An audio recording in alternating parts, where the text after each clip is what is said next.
I've sent over 1 million cold emails and booked thousands of meetings for B2B companies. Most cold email advice out there only focuses on tactics. This video will show you how professionals think about cold email copywriting and the rules that actually make cold emails work. Quick context before we start. This video is not going to be about clever copy, frameworks, or any type of templates.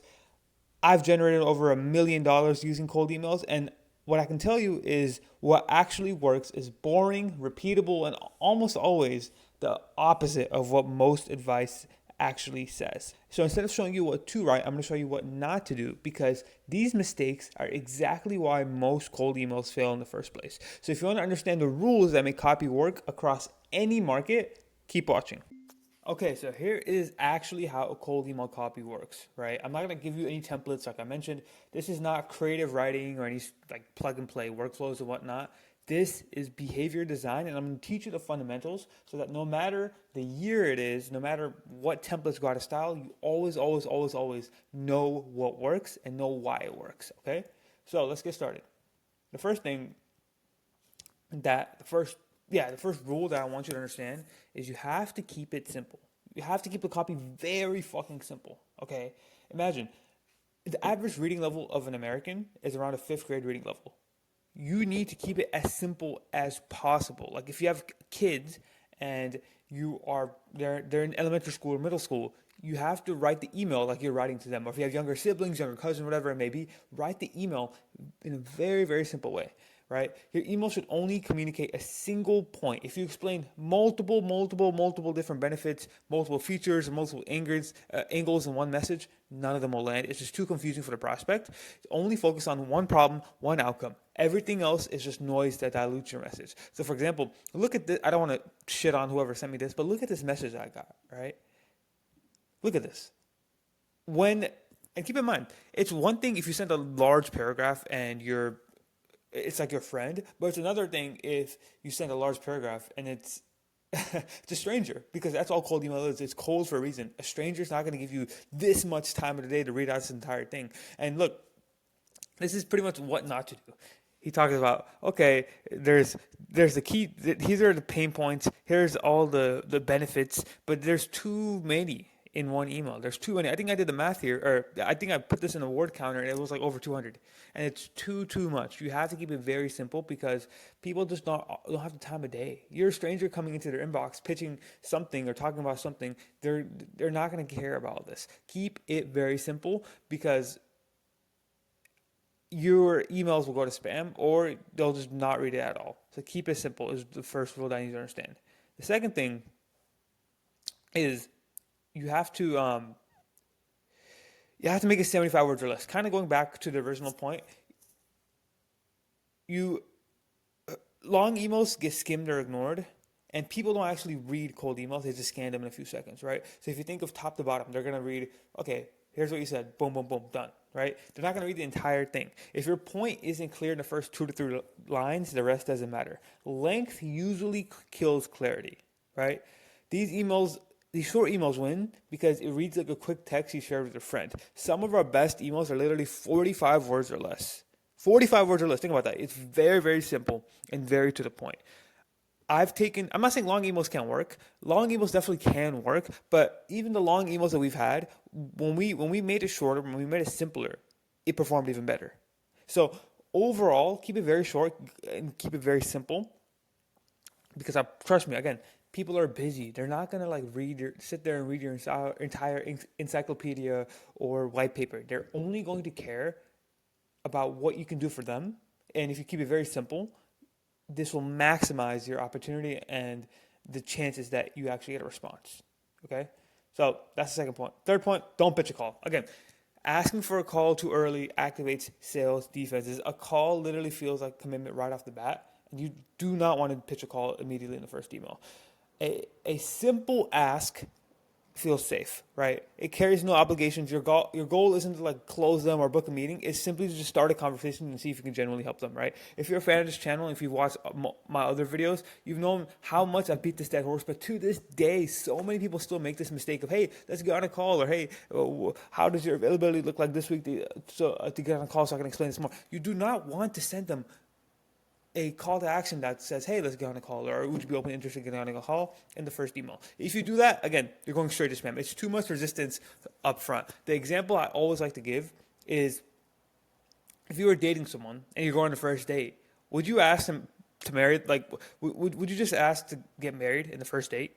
Obviously not. You're going to feel them out. You're going to size them out. You're going to spend time with them. You're going to go through an entire process and you're going to spend a long amount of time with them. And it's the same thing with cold email. You're not going to just ask for a call immediately. Instead, be like, hey, can I send this over? Or mind if I send this here? And then you can gauge them out and then you can pitch a call. Again, the entire point of cold email is not to close them.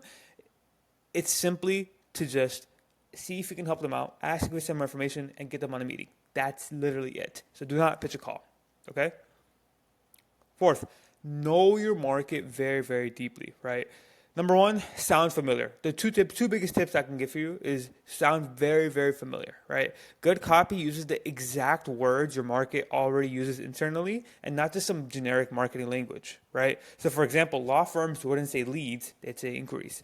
Dental clinics wouldn't say leads, they'd say appointments or patients or whatever it may be, right? And the second thing is if you could swap the industry name and the email still works perfectly, your copy is too weak and generic. So for example, if you're going to take your copy from law firms and send that same copy to dental clinics, your copy is too generic. Because why does it work for both industries? You should have different messaging for different industries and different offers, right? Because different industries will have different pain points, different and results that you can potentially get them. And so if you could just copy paste the same cold email copy you're using for law firms onto let's say a dental clinic, and you're not even changing anything at all, your copy is too generic, it's too broad, it's not going to work, right? Now, I really, really think this is so much easier because when I first got into cold email, it was just around the time that ChatGPT was about to blow up, but we didn't really know how to use it. But I think for those of you who are getting into cold email now, you're living in the easiest age for this with AI, right? Just literally ask it to do deep market research on your market, and I promise you, it'll help you a ton, and it'll literally curate your message around it, right? So please, know your market very, very deeply. Like, do tons and tons and tons of research. You have AI at your disposal. If you do not do this, you are literally burning money alive when you send your cold email because it's not going to work. Know and understand what your market is going after. That way, when you send an email to them, it reads like, okay, this guy understands what I'm struggling with, what I want, and he can actually help me. Okay. So know your market very deeply. And then the last thing that I really want to go over is the offer matters more than the copy. Copy amplifies. It doesn't fix. If the outcome in your cold email isn't clear or isn't compelling, no amount of clever wording or cool templates will save it. Strong offers make average copy work. Weak offers make great copy fail every single time.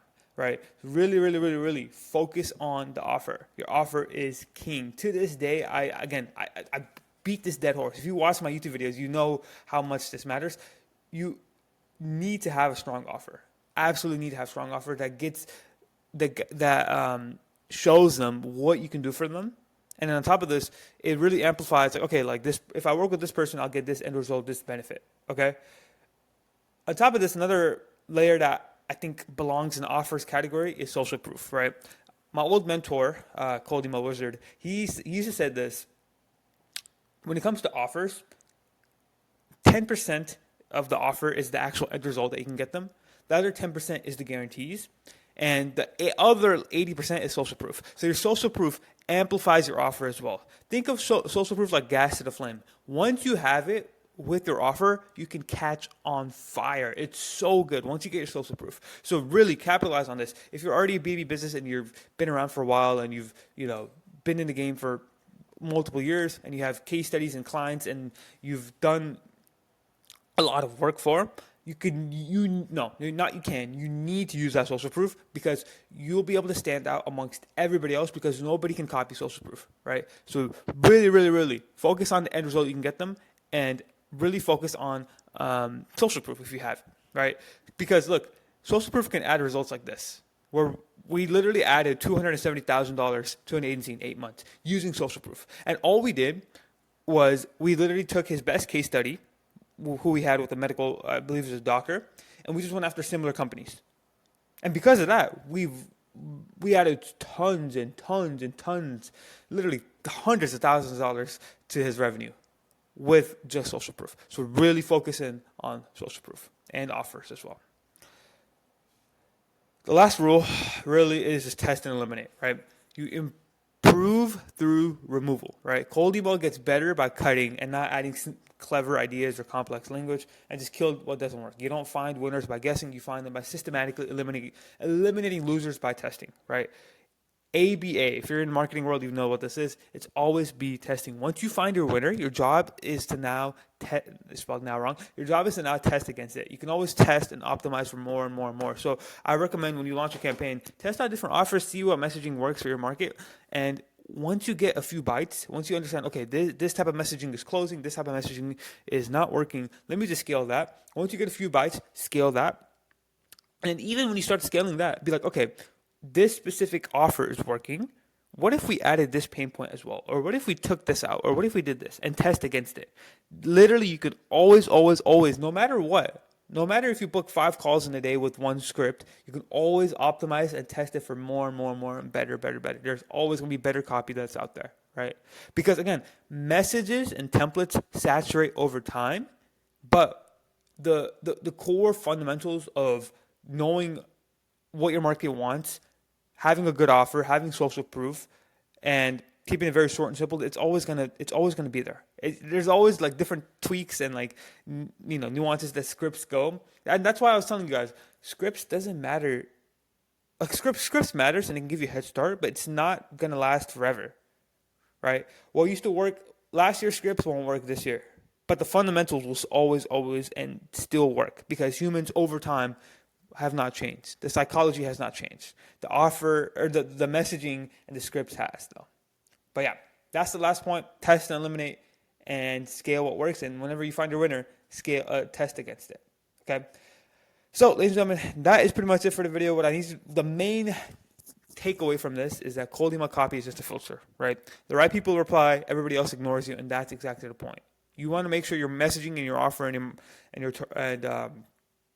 what you're saying in the email actually aligns with what they want, and I promise you, your copy will be a lot better.